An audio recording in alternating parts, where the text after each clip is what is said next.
At the medical school of Queen Mary Hospital in London, a skeleton stands in a glass exhibition case. Its spinal column is serpentine, its frame is inclined, and the skull is an oddity, deformed by coarse bulges like ossified cauliflower or ancient barnacles. It's an exhibit of an anatomical anomaly. Drape it with skin and tissue, you have a freak of nature. You have what was known and is still remembered as the Elephant Man. But endow it with a mind and a soul, and you have a man who breathed, bled, feared, loved, just like you and I. His story resembles a Charles Dickens novel, but it's perhaps far more tragic. No man or woman should ever have to endure what Joseph Merrick did, and yet endure he did. This is a story of resilience in the darkest depths of the human condition, of grace, kindness, and the quiet, humble quest by one man to be seen beyond his afflictions. So today let's do just that. Short bio to begin. Joseph Merrick was born on the 5th of August 1862 in the industrial city of Leicester, England, the first son of Mary Jane Merrick, a Sunday school teacher, and Joseph Rockley Merrick, a cab driver. Described as a perfect baby at birth, his deformities began to emerge around 20 months of age. What started as a small swelling on his upper lip evolved into a tumour resembling something of an elephant's trunk. He had the small privilege, rare for his time, of attending school until the age of 12, something which was denied to many of his generation, typically employed in factories from the age of 8. 2 siblings followed after Joseph, William Arthur and Marion Eliza. Tragedy, however, dogged the Merrick family. Marion became physically handicapped, and William died at the age of 4 from scarlet fever. Weakened by these hardships and the day-to-day drudgery of running the haberdashery her cash-strapped husband had set up, Mary Jane died of bronchopneumonia in 1873. The loss devastated Joseph. Gone forever was his one emotional crutch, a woman who had imparted a love of books and the Christian gospel in which he would seek refuge for the rest of his life. His father soon remarried to an Emma Wood Antill, a widow with 2 children from a previous marriage. She would go on to assume the role of wicked stepmother with almost stereotypical accuracy. Soon enough, Joseph's father pulled him out of school, deeming him old enough to earn a wage and contribute to the family economy. He found work at a cigar factory, but after 2 years came to the solemn realization that his swollen right hand made the delicate work of rolling tobacco leaves impossible, and himself progressively less employable. So his father turned to the family's haberdashery. He sent Joseph out to the streets to hawk, equipped with the business's wares and a strict quota of sales. The ensuing years were marked by Joseph's accelerating disfiguration, public mockery, rejection, hunger, and relentless emotional and physical abuse from his father and stepmother.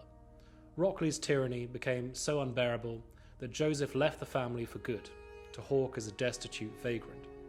Life on the streets proved equally cruel. Rejected by society and denied the renewal of his hawking license due to his disturbing appearance, his only solace was the shelter and company of a sympathetic uncle and aunt. Soon enough, even this became too much of a strain. Unemployed, handicapped, and an extra mouth to feed, he left of his own accord, aged 17, and entered what was his single remaining option at the time, the Victorian workhouse. Among the low lives and destitute of the city, he eked out the meagrest of livings at Leicester Union Workhouse, spending 5 miserable years performing some of the most grueling jobs of the era. Life was not worth living in such a place, and it became apparent to Joseph that his one escape route, his only path to financial independence, was to exhibit himself as a freak. The freak show industry was thriving in Victorian England, and he had a shot at becoming one of the most successful exhibits of them all. Through introductions with notable businessmen in the trade, he came under the care of an up-and-coming showman based in London by the name of Tom Norman.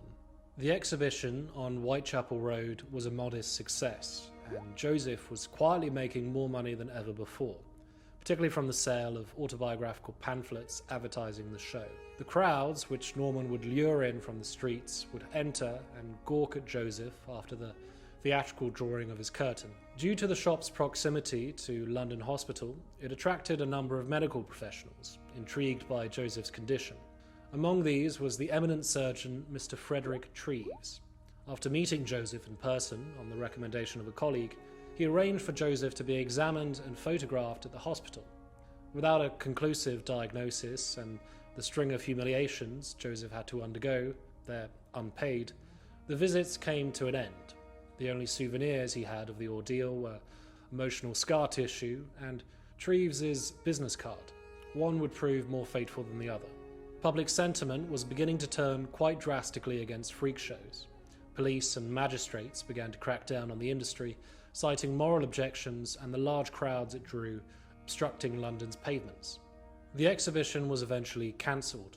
The show's financiers decided to send Joseph on a tour of the continent, where it was hoped official regulations would be more lax. The show resumed under a new manager of Italian origin, but no sooner had they set up shop than the local police were pushing to cancel the show. Official resistance stiffened with each passing day. Before long, the showman had closed the act and abandoned Joseph. Worse, he stole all the money he had managed to save. Joseph was now stranded in a foreign city, without friend or kin, penniless and unable to communicate. He pawned his few remaining possessions, raising just enough to afford passage back to London. His arrival at Liverpool Street Station was an incident no human being should ever endure. Already demoralised, within minutes of stepping off the train, Joseph had magnetised the crowds like moths to a flame. The mob flocked around him, pointing, staring, shouting, all the indignities from an excitable horde feasting on the wonders of Joseph's figure. The police soon intervened to ward them off, escorting Joseph to a third-class waiting room. They couldn't decipher the spluttered words from his ungainly mouth, but from his trembling hand, on the business card he presented, they were able to read the name of a physician at the London Hospital, Dr. Frederick Treves. A turning point in the life of Joseph Merrick, Treves answered the call and arrived at the station promptly thereafter.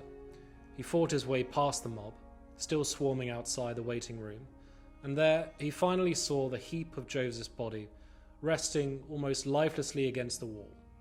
In a state of utter despair, he resembled something of a hunted animal drawing its final hopeless breaths. After a word with the police, Treves agreed to take the man under his care. Together they escorted Joseph with some difficulty past the crowds and found their way into a cab. Joseph and Treves were driven to London Hospital. It was here that, for nearly 4 years, Joseph would find his sanctuary. It was here that for the first time he could live a life of true peace and happiness, one which nobody could ever have foreseen for him. Ladies and gentlemen, now for the real show. Once again, this is not the story of the Elephant Man, but the story of Joseph Merrick. To paraphrase the authors of Measured by the Soul, Joseph's stage name conjures up something beastly and strange, a travesty of nature. This is a gross injustice both to elephants and to the man himself. This was a man of near angelical kindness, humility and intelligence, far purer and far more human than those who, in his short life, had wronged him.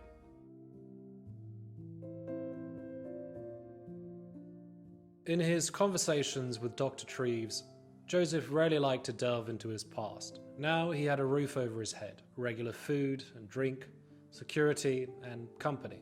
His life before the hospital, in contrast, resembled a torturous nightmare.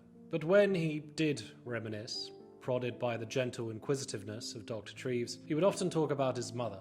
In the words of the surgeon himself, quote, "It was a favourite belief of his that his mother was beautiful. Just as his left hand, one of the only parts of his body which wasn't deformed, was a source of pride to him, so too it was a psychological comfort to imagine his mother was not only physically unblemished, but even pleasing to the eye. It affirmed, in some way, that he had descended from good stock. Referring to himself, he would say, quote, 'It is very strange, for, you see, mother was so beautiful.' Treves assures us that this was a fantasy of Joseph's own making, a comforting refuge built on a romanticized image of his mother, one fed by tropes of the virtuous, nurturing mother found in the many stories into which Joseph immersed himself to escape his daily misery. Quote, 'His mother, lovely as she may have been, basely deserted him when he was very small. So small that his earliest clear memories were of the workhouse to which he had been taken, Treves claimed. As we know, this is inaccurate and rather typical of Treves's assumptions or creative liberties with Joseph's biography. In truth, Joseph's mother appears as the one bright spot during Joseph's earliest years, a figure who nurtured her son through times of hardship and painful illness, providing a warmth and care that apparently went hand in hand with teaching him the Bible. The fact that Joseph attended school regularly, and most likely the Sunday school where his mother taught, testifies to her attempts to give him a normal life and improve his prospects when most children at the time did not attend school. Devastated by the loss of her last child and withering away while helping support her 2 handicapped children, she died when Joseph was just 10 years old. The vacuum of her untimely death was filled by the exacting tyranny of a destitute, violent father almost overnight. In the words of Joseph himself, found in the autobiographical pamphlet advertising the freak show, quote, "Unfortunately, father married his landlady. Henceforth, I never had one moment's comfort, she having children of her own, and I not being so handsome as they. Together with my deformity, she was the means of making my life a perfect misery." At the time, Joseph had begun work at the cigar factory, having been extracted from school by his father. When Joseph's swollen right hand made cigar rolling next to impossible, he lost his job, whereupon his father, as we've seen, secured him a hawking license to sell odd wares from the haberdashery. By then, his deformities had evolved to such a point as to interfere with the successful sale of goods. If he wasn't tailed or hounded by vicious youngsters, he was ignored or avoided. Parents would shepherd their children on his approach. The ringing of doorbells would go unanswered. The day inevitably came when Joseph failed to meet his father's strict daily quota. With the few pennies he had made, the malnourished infant bought himself some food. Understandable. As he later recalled, his stepmother routinely served him smaller portions than the other children, or gave him the greasiest scraps, all the while badgering him about finding work. She often withheld supper if he returned home after a day of lackluster sales. Upon discovering that Joseph had spent the little money he had earned on food, his father gave him the most severe lashing he had endured yet, severing any remaining bonds between father and son. Joseph left the family home for good, hawking on his own account to survive on the unforgiving streets of Victorian Leicester, sleeping rough in the town's common lodging houses. And so this sensitive child, all the more in need of love and emotional reassurance given the severity of his deformities, with the alienation, ridicule, self-consciousness and self-loathing that they brought on, was deprived of these most elementary of human needs. He found some temporary respite after being taken in by the caring figure of his father's brother, Charles, whom Joseph remembered as, quote, "the best friend I had in those days." But this ended too prematurely. Sensitive to his limited financial contributions and the strain on his uncle's growing family to feed and clothe, Joseph left after 2 years to fend for himself once more. Joseph would never know true romantic love. His appearance repelled or petrified the average woman. Gasps, murmurs and cries seemed to be the soundtrack to his life. The drawing of the curtain at the freak shop prompted the usual chorus, with women usually the loudest. And these were people who had been forewarned about Joseph's appearance. One can only imagine what he endured as a travelling salesman. We have records of maids at London Hospital who dropped their platters and fled whimpering at the sight of him. Others were reduced to tears. Meanwhile, those maids at the London Hospital who tended to Joseph's daily care, in the words of Treves, quote, "acted rather as automata than as women. They did not help him to feel that he was of their kind. On the contrary, they, without knowing it, made him aware that the gulf of separation was immeasurable." This is made all the more tragic by Joseph's profound sensitivity, but also his idolization of women. He was a hopeless romantic. His favourite books were love stories. In the words of Treves, quote, "he fell in love with every attractive lady he saw."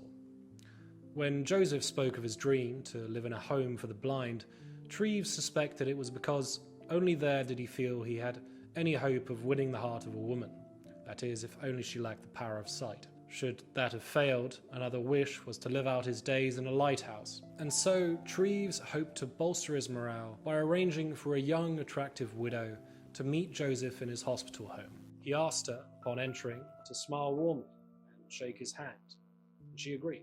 So graceful and sincere was her greeting that no sooner had she released his hand than Joseph collapsed, burying his head in his knees and breaking into streams of tears. The meeting ended there. Joseph later confided to Treves that he believed it was the first time a woman had ever smiled at him, and certainly the first that a woman had ever shaken his hand. One can only imagine the effect this had when all he had known from a woman's eyes were contempt, pity, or horror. From that moment on, we're told, Joseph, quote, began to change, little by little, from a hunted thing into a man. When signing off his letters, Joseph would sometimes quote lines from two poems which he fused together. The first was written anonymously in the 18th century, the second by the famous hymnographer Isaac Watts. The lines, now deeply associated with the story of Joseph Merrick, read as follows. "'Tis true my form is something odd, but blaming me is blaming God. Could I create myself anew, I would not fail in pleasing you. If I could reach from pole to pole, or grasp the ocean with a span, I would be measured by the soul, the mind's the standard of the man." The passage is perhaps better understood with the following additions. Even if I could reach from pole to pole, or grasp the ocean with a span, I should still be measured by the soul. Dignity is a fundamental human need. Joseph Merrick was denied it for far too long, and for something over which he had no control. And in a society like Victorian England, where a man's worth was often measured by his ability to work, Joseph was damned. His childhood was a relentless struggle against rejection, ridicule, and abuse. His father cast him out, his stepmother abused him, he was forced to sleep rough, his appearance considered too shocking, and his physical limitations rendered him unfit for even the most menial tasks. He was mercilessly bullied. One commentator recalled his hawking days, describing how, quote, when he came down the street, at least 20 young children would follow him everywhere he went and mocked him. He was forced to turn to the workhouse, the last refuge for the destitute. He endured 5 long years in one of Victorian England's harshest institutions. Work and living conditions were designed to be as grueling as possible, to discourage the able-bodied poor from seeking work there, and to encourage those able-bodied people already there to move out and seek employment elsewhere. Food was rationed, bland and repetitive. Beds were primitive, and every aspect of life was tightly controlled, from visiting rights to freedom of movement. Above all, the work was long and grueling. Already a soul-crushing environment, the experience would have been made all the worse by Joseph's physical handicaps and the vicious taunts he would have endured from workers and inmates alike. Among the many jobs that Joseph carried out was oakum picking. This was the practice of beating and pulling apart old rope and rags using a wooden mallet and one's own bare hands. The hemp fibres were recycled to plug the holes of ships, making them watertight. Sounds easy enough, except the old rope was often frayed, coarse, greasy, and or mangled.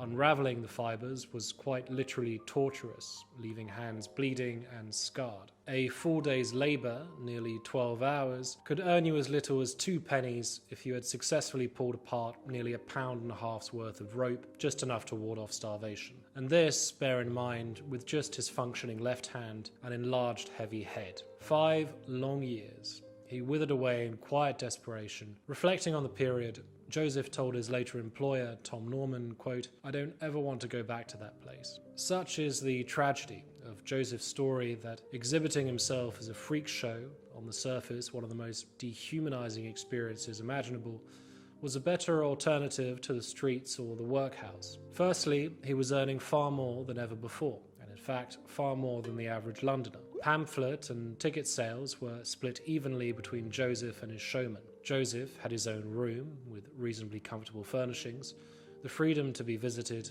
and to leave in his leisure time. It also appears that despite disparaging accounts from Dr. Treves, who painted the show as entirely exploitative, and whatever assumptions we might have of the work environment, his employers and colleagues treated him with more care and support than he had probably ever experienced before. For once, he enjoyed a strange sense of belonging, as part of a family which was highly protective of him. Showman Tom Norman tells us, quote, "I can honestly state, as far as his comfort was concerned whilst with us, no parent could have studied their child more than any or all of us studied Joseph Merrick." He passed down an anecdote when one morning, after peering through a gap in the curtain, he found Joseph sitting up on his bed with his chin on his knees. Suspecting Joseph was ill, he was surprised to discover that this was in fact the position he used to sleep. Resting his head on a pillow could lead to a broken neck. So, looking to alleviate him, the showman commissioned a carpenter to craft a special sleeping frame padded with wool, which could be strapped to Joseph's shoulders in the manner of a milkmaid's yoke. It was ultimately too uncomfortable to use, but the effort was illustrative of the ironic type of humane treatment Joseph received during his time as a professional freak. To shield Joseph from the taunting of children during his walks to and from the fairground, Norman's team designed his famous outdoor garb, a cap with a burlap sack that covered his entire face. A protective measure, yes, but then there was no running away from his deformities. I don't wish to overstate the positives of Joseph's time as a professional freak. Normally, he could physically move away from any upsetting reactions to his physique. Now he had to sit on his stool and simply watch as the jaws dropped and the eyes widened, and he was far too sensitive, far too intelligent not to be reminded that the only reason he had food on the table was because he was grotesque. When the medics from London Hospital, including Dr. Treves, began taking an interest in his condition, inviting him to the hospital for inspection, Norman saw in it the possibility that Joseph might come by some medical advice, or perhaps even treatment. What followed were 2 or 3 incidents in which Joseph was photographed and carefully examined by a team of medics. The experience left him feeling more like an object of intense medical fascination than a patient to whom might be offered sensitive and humane treatment. Whereas he could tolerate being exhibited discreetly for paid work, at the hospital he was, in his own words, quote, "stripped naked and felt like an animal in a cattle market." It's an interesting twist of fate that the man responsible for such an undignifying experience would later become the same man who would commit himself so readily to his psychological rehabilitation. It would be after experiencing the show's cancellation, unemployment, robbery, homelessness, destitution, and unimaginable panic in an alien city that he would begin to find some dignity in an unlikely corner of Victorian London.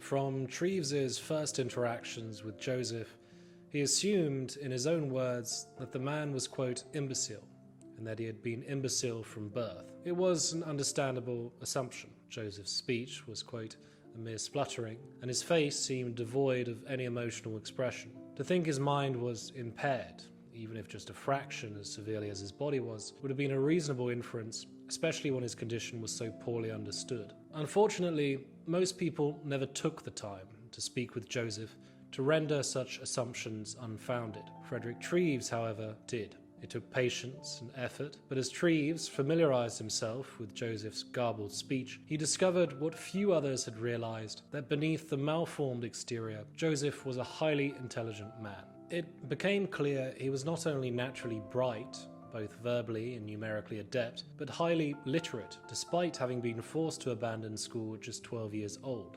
Treves noted how he knew the Bible and prayer book intimately, a legacy of his mother's influence. Beyond these, his reading material was scarce, usually limited to fragments of old newspapers he happened to pick up. Years of destitution had, understandably, left him little room for luxuries like books. Treves also discovered that Joseph was a passionate conversationalist. Having spent most of his adult life without anybody to speak with Treves he was now able to give voice to his thoughts and be fully understood. Treves noted the, quote, "great satisfaction" he experienced as a consequence, but this probably doesn't do it justice. Whereas Tom Norman, even by his own words, often saw Joseph as something of a child who needed to be studied, here we have Treves speaking with Joseph as an equal, nurturing his confidence as a human being. For Joseph, this would have been nothing short of a total liberation. The lifelong habit of feeling like a foreigner in his own language, of not engaging in that most human form of interactions, was broken. And after this, during the 2 hours he would spend every Sunday morning in Treves' company, he would, quote, chatter almost without ceasing. Years of loneliness had had a singular effect on his way of thinking. Starved of normal contact with fellow human beings, he was like an observer on the business of life rather than a participant in it. It followed that he had, in many ways, the mind of a highly introspective child, insatiably curious, susceptible to wonder and awe, and marvelously naive. When he spoke about the stories he had read, it was clear how much books had filled a void and taken on a life of their own in his mind. He spoke of novels as if they were factual reports, rather than works of fiction. Plots became recent events, characters, breathing, living beings whose quandaries and experiences genuinely concerned him. Treves once arranged for Joseph to attend a performance at Drury Lane Theatre with the help of a prominent actress of the time. From a private box, Joseph watched the performance unfold before him, a spectacle far beyond anything he could have dreamed. Quote, he was awed, he was enthralled. The spectacle left him speechless, so that if he was spoken to, he took no heed. He often seemed to be panting for breath. The show left a profound and lasting impression on Joseph's mind. Weeks and months later, he would return to the show's details with passion and wonder. Again, he spoke of it as if everything had truly played out in the real world. Quote, the palace was the home of kings. The princess was of royal blood. The fairies were as undoubted as the children in the street, while the dishes at the banquet were of unquestionable gold. He would ponder aloud with burning interest and deep sympathy for the fates of the characters. Quote, I wonder what the prince did after we left. Or, quote, do you think that poor man is still in the dungeon? Not just his imagination, but his purity was childlike, made all the more remarkable by the hardships of his life. If Joseph had been a fuming misanthrope or eager to mete out revenge on those who had wronged him, he could hardly have been blamed for it. Yet he was far from it. Treves described him as, quote, free of any cynicism or resentment, without a grievance and without an unkind word for anyone. I have never heard him complain. I have never heard him deplore his ruined life or resent the treatment he had received at the hands of callous keepers. Simple acts of kindness left him overwhelmingly grateful because they had been so rare in his life. To his carers, he would express gratitude through intricate cardboard models he painstakingly crafted, churches and famous buildings, which he would gift to his carers. Much of the staff couldn't decipher his speech. These tokens became his way of saying thank you.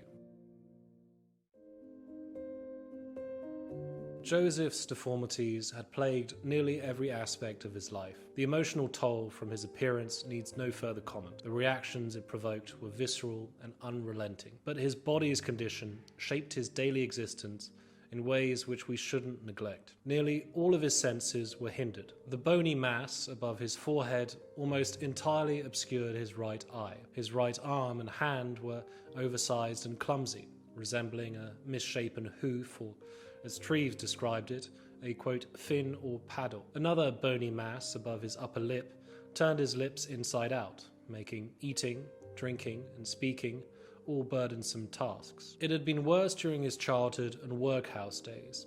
A large growth from his lower jaw was still growing, causing him great distress. He underwent the dangerous procedure of having the growth removed, later describing it quite coolly as, quote, having 3 or 4 ounces of flesh cut away. His speech, muffled and spluttering as already noted, was unintelligible to most. His head drooped heavily from the bony mass on his right side, placing great strain on his neck. His spine, twisted like a corkscrew, further limited his movements, and from his back down to the middle of his thigh sagged an enormous sack-like mass of that same barnacled flesh. Not only did it add weight to his frame, but it interfered with even the most basic bodily functions. Adding to this already formidable burden, Joseph suffered a fall at 5 years old that permanently damaged his hip. The infected joint left him lame, forcing him to rely on a cane for the rest of his life. This isolated him further.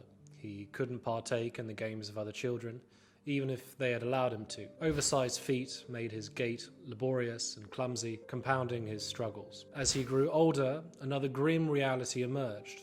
A foul smell emanated from his skin, staved off only by daily baths. The limitations his condition placed on his life seemed infinite. He could never truly be normal, nor could he sever his existence from the agonizing source of his misery, short of death. It was Dr. Frederick Treves who, for the first time in Joseph's life, showed him what it meant to live with dignity. After the fiasco at Liverpool Street Station, Treves and the hospital chairman agreed it was crucial that Joseph find a permanent home. The local institutions for incurables would not have him, and so the chairman penned a letter to the Times describing Joseph's plight and appealing for help. Within about a week, donations had poured in with enough money to support Joseph at the hospital for a lifetime. He was moved from the emergency ward in the attic to a quiet ground floor section at the back of the hospital, complete with a bed sitting room and a bathroom where he could bathe daily,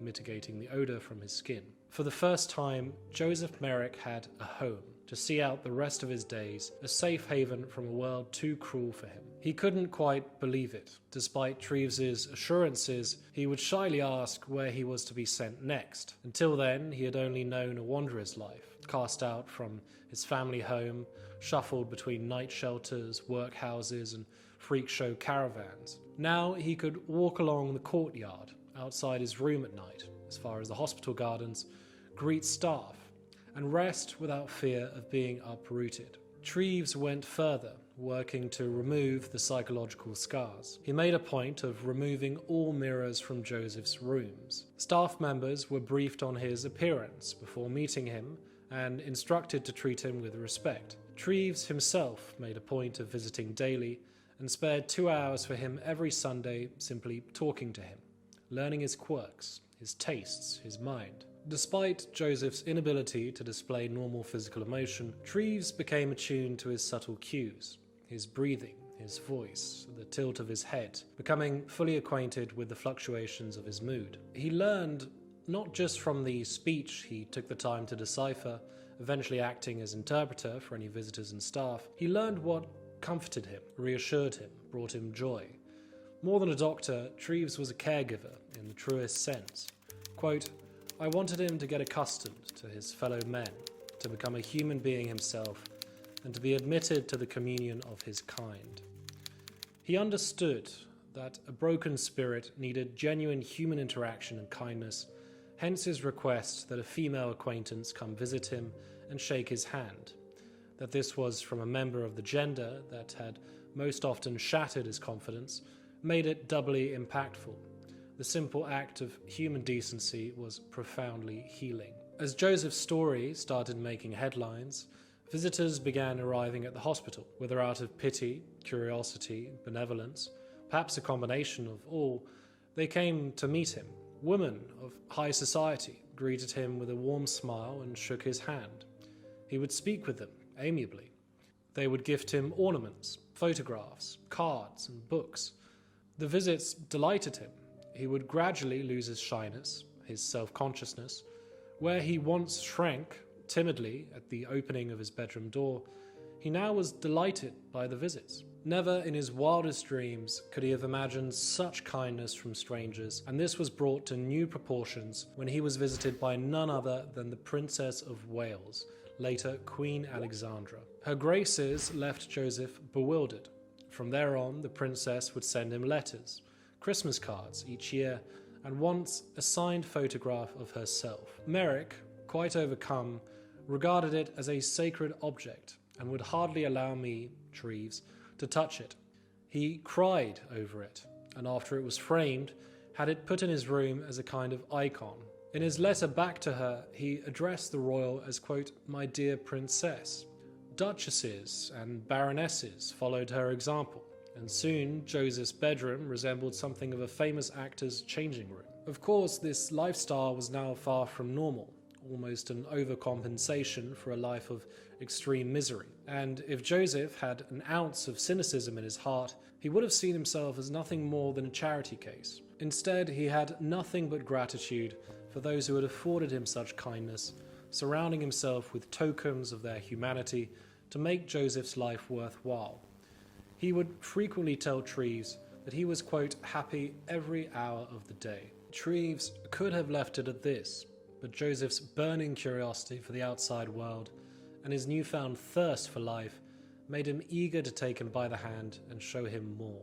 Of great interest to him was to see the interior of a real house, of the kind he had read so much about in novels, complete with hall, dining room, and the comforts of the English upper class. To satisfy this, Treves brought him to his own home in Marylebone. It might not have been quite the aristocratic mansion of Joseph's imagination, but it left him awed nonetheless. Quote, "He was absurdly interested and examined everything in detail and with untiring curiosity." There's another interesting anecdote which sheds light on this romantic interest in the glamour of upper-class living. Thanks to a steady stream of donations from Joseph's well-wishers, Treves asked him what gift he would like for Christmas. His bashful response, a dressing bag with silver fittings, one particular model he had seen from a newspaper advert he'd decided to keep. The request puzzled Treves. None of the items it contained, the hairbrush, razor, shoehorn or cigarette case, among others, could be of any practical use to him, given his physical handicaps, lack of hair, and enlarged features. The mystery, however, was soon solved. To Joseph, the dressing bag was not a collection of tools, but a collection of props, imbued with the allure of a gentleman's refinement. Already in possession of a ring and a handsome cane gifted by philanthropists, he saw the bag as the final piece to complete his transformation into a true English gentleman. And so, after receiving the gift with great delight, every day he would, quote, "with proud precision, lay out the items on his table, as a child would display his favourite toys, or a collector his prized valuables. Simply gazing at the items gave him immense pleasure." This same attention to detail and longing for refinement extended to another of Joseph's experiences, the theatre. Treves went to great lengths to ensure that Joseph not only had the chance to see a real performance with his own eyes, but also did so without drawing attention that might have jeopardized his painstakingly rebuilt dignity. With the help of the celebrated Victorian actress, Madge Kendall, Joseph was granted privileged access to a private box, owned by one of the era's wealthiest philanthropists, Baroness Burdett Coutts. After being transported in her carriage, Joseph entered the theatre via the royal entrance and reached the box using a secret staircase. We know what came next. The missing part in Joseph's great adventures can almost be guessed. What might a man who loved romantic literature, love stories, and the fictional universes of Jane Austen yearn to see with his own two eyes? A man born amid the smog, cramped spaces and bustle of industrial Leicester, shaped by the austere, colourless conditions of the Victorian workhouse and the whirlwind of freak showbiz. Yes, Joseph Merrick wanted to see the countryside. He wanted to immerse himself totally, see wildflowers, winding forests, babbling brooks, you know the drill. Once again, thanks to the kindness of another noble woman, his wish came true. On her Nottinghamshire estate, Joseph stayed in a gamekeeper's inn on the edge of a forest. The woods were private, granting him the freedom to roam undisturbed. Never before had he had so much space to himself, and in such enchanting, almost otherworldly surroundings. With characteristic, childlike excitement, Joseph wrote to Treves, detailing his, quote, trivial adventures, Treves's words, not mine, the sounds he had heard, the wildlife he'd encountered. He even sent Treves specimens of the most common flowers which he had picked, with the enthusiasm of a naturalist, sending rare and exotic discoveries to his homeland. There is no doubt that Merrick passed in this retreat the happiest time he had as yet experienced. After his sojourn in the country, Joseph returned home, refreshed and starry-eyed, with improved health. He was delighted to be back amongst his cherished belongings and the familiar, smiling faces of his carers and friends. 6 months later, Joseph was found dead in his bed. He passed on the 11th of April, 1890, just 27 years of age. The cause of Joseph Merrick's death is heartbreaking. After spending 4 years in the care of London Hospital, he had finally been given a reprieve from a life of shame, rejection, and struggle. For the first time, he felt safe, cared for, liked, valued, the closest thing to family and friendship. He had the chance of knowing what it was to live a life of quiet dignity. On the day of his death, it appears Joseph attempted, for the first time, to lie down in his bed. As you may recall from his days with Tom Norman, he had always slept sitting upright, his back propped against pillows in something of an upright fetal curl, his knees drawn up, arms clasped around his legs, and his head resting on the points of his bent knees. The contraption Norman had made for him had never proved comfortable enough. Joseph often confided in Treves how he wished he could lie down properly, like other people did. On that day, Treves concluded, Joseph made the tragic experiment. He lay horizontally with a soft pillow, but his head, so heavy from his deformities, dropped too far down backward. His neck, unable to bear the weight, snapped under the strain. It would have killed him instantly, and mercifully without pain. It is devastating to think that this gentle, hopeful man was driven by the simple human dream to be normal, until dream he could no more, as it was this dream that ultimately claimed his life. He could not be normal, no, but his abnormalities made him exceptional. For those who took the time to look beyond his appearance, they could only marvel at his gentle, caring, lovable nature. Within him was a reservoir of affection, generosity, and an unquenchable appetite for life. If only he had lived longer. He had so much more to give, so much more to experience and to leave behind. We really just have one account on the inner workings of his mind. His bones and DNA, however, in efforts to piece together the puzzle of his condition, have been the object of intense study for decades.